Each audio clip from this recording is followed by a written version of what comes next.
வணக்கம். நான் செந்தில்குமார். இது வனதேவதை சேனல்.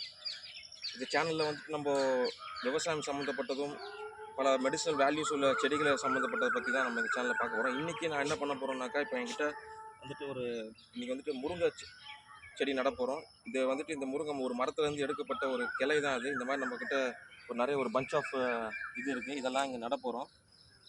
இதை நட்டுட்ட பிறகு இது சும்மா வளராது. இப்போ மழை சீசனாக இருக்கவே தான் இப்போ இதை ஸ்டார்ட் பண்ணியிருக்கேன்.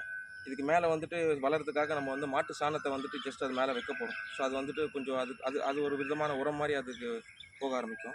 ஸோ அதுக்காக பண்ண போகிறோம். ஸோ இந்த முருங்கை கீரையை பற்றி சொல்லணும்னு நினைக்கிறேன். முருங்கைக்கீரை பார்த்தீங்கன்னாக்கா அதுக்கிட்ட அதில் இல்லாத சத்துக்கள் எதுவுமே இல்லைன்னு சொல்லலாம்.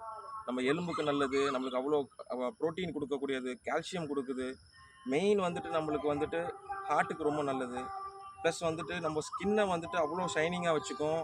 ஆன்டி ஏஜிங் கண்டென்ட் இந்த முருங்கைக்கீரையில் இருக்குதுன்னு சொல்லலாம். அவ்வளோ சக்தி இந்த முருங்கைக்கீரைக்கு இருக்குது.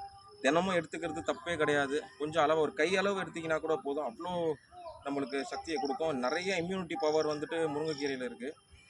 இது தினமும் வந்து ஒரு சாப்பாட்டை ஒரு பகுதியாக உங்களுக்கு பிடிச்ச மாதிரி இதை செஞ்சிங்கனாக்கா அவ்வளோ பெனிஃபிட்ஸ் இந்த முருங்கைக்கீரையில் இருக்குது. ஸோ இன்றைக்கி இதை நான் நட போகிறேன். இன்றைக்கி இது எப்படி பார்த்தாலும் ஒரு 15 to 20 டேஸ்க்குள்ளே இது வந்துட்டு அது க்ளூம் ஆக ஆரம்பிச்சிடும்.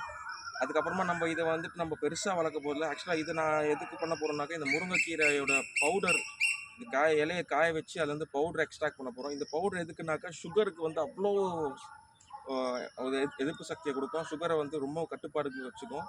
ஸோ அவ்வளோ அருமையாக அவ்வளோ ஹெல்த் பெனிஃபிட்ஸ் இந்த முருங்கைக்கீரையில் இருக்குது. இது நம்ம வந்துட்டு பார்த்தாக்கா நாட் மோர் தென் 3 ஃபீட்டுக்கு மேலே இந்த செடியை நம்ம வளர எடுக்க போகிறதில்ல. அதுலேயே நம்ம கட் பண்ணிவிடுவோம்.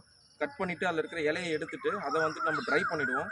ட்ரை பண்ணிட்ட பிறகு அதை பவுடர் ஆக்கி நம்ம வந்து மார்னிங் வந்துட்டு ஜஸ்ட் ஒரு 2 ஸ்பூன் வந்துட்டு தண்ணியிலையோ இல்லை அப்படியே சாப்பிட்டு தண்ணி குடிச்சோம்னாக்கா அவ்வளோ பெனிஃபிட்ஸ் இருக்குது. சரி, இன்றைக்கி எங்கள் டாஸ்க் வந்துட்டு இதுதான். இதை முடிச்சிட்ட பிறகு நான் உங்களுக்கு காட்டுறேன். நன்றி, வணக்கம்.